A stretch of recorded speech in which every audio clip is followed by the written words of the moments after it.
In Job chapter 38, Job asked a reasonable question of God. He asked him, why is all this bullshit happening to me? You know, he's thinking he's done everything the right way, so why is all this falling upon him? Now, for you all out there who think that this fictitious character by the name of Satan came to God, had a bet with him, had a wager, and said, let's see who this nigga gonna follow, me or you. Okay? If you think that, then that's disturbing. But let's explore that even further. Because the answer that was given to Job was, nigga, who the hell are you to question me? Nigga, where were you when I laid the foundations of the earth? Answer me that if you got understanding, Job. You know? Where were you when I set everything forth in its foundations? See, these are the questions that we're going to analyze. Why in the world would God not give him a straight up answer? Why would he answer his question with a question? So, we're going to drop down to Job chapter 38 because this is the most damning of places, in my opinion. Because what's discussed in Job chapter 38 verse 32 is very puzzling. And it reads, okay, so let's go ahead and deal with this word Mazarah, okay? Because no one can find a way to get themselves out of this if they want to go to words that have been mistranslated and things of that nature. This word here cannot be mistranslated because it was never translated. It's actually in the same original Hebrew. What I mean by that is there aren't many places in the Bible where they decided to keep the Hebrew word. But when it came down to Mazarah, there was nothing to change it into the English. There was no reason to translate it. So they had to keep it the same. What I mean by that is, if you go to, like, let's say the beginning of the Bible, okay? Genesis 1:1, where it says, in the beginning God created the heavens and the earth. It reads, Bereshit bara Elohim at hashemayim wa'at ha'aretz. There's no word in there in the Hebrew that stays into the English. In other words, it has to be translated. But when they got to Mazarah, they had to keep it in the original Hebrew. They did not change it. Mazarah does not change into a special word in English. Okay? You know, they had the ability to change it to Zodiac or Zodiac constellations, but they didn't. They kept it here. So there's no way for anybody who reads Hebrew to say, you know, that this is a mistranslation. They kept it in the Hebrew. So here's my point. When you read from right to left, these are the letters. It's Mem, Zayin, Resh, Wa, and Tav. Now, there is a possibility where you can actually take out the Tav and insert the Hey. So then you have Mem, Zayin, Resh, Wa, Hey. And that word would be Mazarah. So you can have Mazarat or you can have Mazarah. Okay? So I don't want anybody to think that they can get out of this because this word stayed the same. So let's deal with the 12 houses of Israel or the 12 houses of the Zodiac. Okay? In Genesis chapter 49 verse 4 it says, this is talking about Reuben according to verse 3. Reuben is unstable as water. Thou shalt not excel because thou wentest up to thy father's bed. So Reuben, because of the water, the unstableness of water, we have the constellation Aquarius, which is pouring out the water. In Genesis chapter 49 verse 5 it says, Simeon and Levi are brethren. Instruments of cruelty are in their habitation. Now here's my thing. Aren't all the children of Israel brethren? Aren't they all brothers? So why would it say here, no other place, but in verse 5, why would it say here that Simeon and Levi are brethren? Is it maybe because these brothers are twins? Is it because these brothers are Gemini, the twins? And you can't leave out Libra, the weighing scales, because these two brothers did what? They took justice into their own hands. When they went after the people of Shechem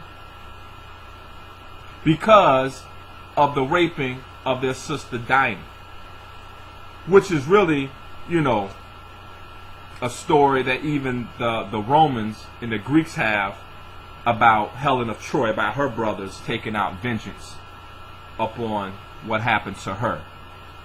Okay? Helen of Troy. Now let's proceed. Now, in Genesis chapter 49, verse 9, it says that Judah is a lion's whelp. What? A lion's whelp? So now we have Leo, the constellation Leo. From the prey, my son, thou art gone up. He stooped down, he couched as a lion and as an old lion. Let's proceed. Genesis chapter 49, verse 13. Zebulun shall dwell at the haven of the sea. What? He shall dwell at the haven of the sea. It don't take a rocket scientist to figure out what you find in the sea. Zebulun would definitely be a candidate for Pisces. He would definitely be a candidate for Pisces. Let's proceed. Genesis chapter 49, verse 14. Issachar is a strong ass. Now, check this out. This isn't talking about Issachar being just an ass, like being like a donkey or something like that. He is a strong ass, couching down between two burdens. Whoa. A strong ass would definitely be Taurus, the bull. Let's proceed. Genesis chapter 49, verse 17. Then shall be a serpent by the way, an adder in the path that biteth the horse's heels, so that his rider shall fall backwards. This is interesting because Scorpio, that bites. Okay? The constellation that's right next to it is who? Sagittarius. Uh-oh. You mean Sagittarius that's riding on a horse? He bites the horse's heels, so that his rider shall fall backwards? Uh-oh. This is not any more of a coincidence anymore. This is not a coincidence. This is clear. This is clear. Okay, let's proceed. Genesis chapter 49, verse 19. Gad, a troop shall overcome him, but he shall overcome at the last. Now watch this now, because this is interesting. When you have Sagittarius, I'm going to show you who's on the other end of the spectrum, okay? But remember Gad. Remember Gad as being Sagittarius, as being on the horse with the bow in his hand. You got the archer. I want you to keep that in mind, okay? Let's proceed, because we're going to close with that. Genesis chapter 49, verse 20. Out of Asher his bread shall be fat, and he shall yield royal dainties. Now this is because the constellation Virgo arises over the sun at the time of the harvest. It's at the end of the growing season. So that's why you have Virgo with wheat in the hands of the virgin. This is becoming clear. You can't argue with this. This is too much of a coincidence. Genesis chapter 49, verse 21. Naphtali is a hind let loose. Now you tell me what a hind is. You tell me what a hind is. It's a hind let loose. He gives goodly words. Anybody that reads the Bible understands what a hind is.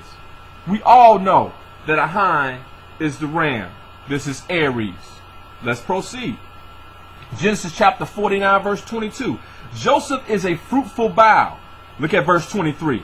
The archers have sorely grieved him and shot at him and hated him. I said, remember this, because on the opposite side of the constellation of the chart of the houses of the Zodiac, okay, you have Sagittarius,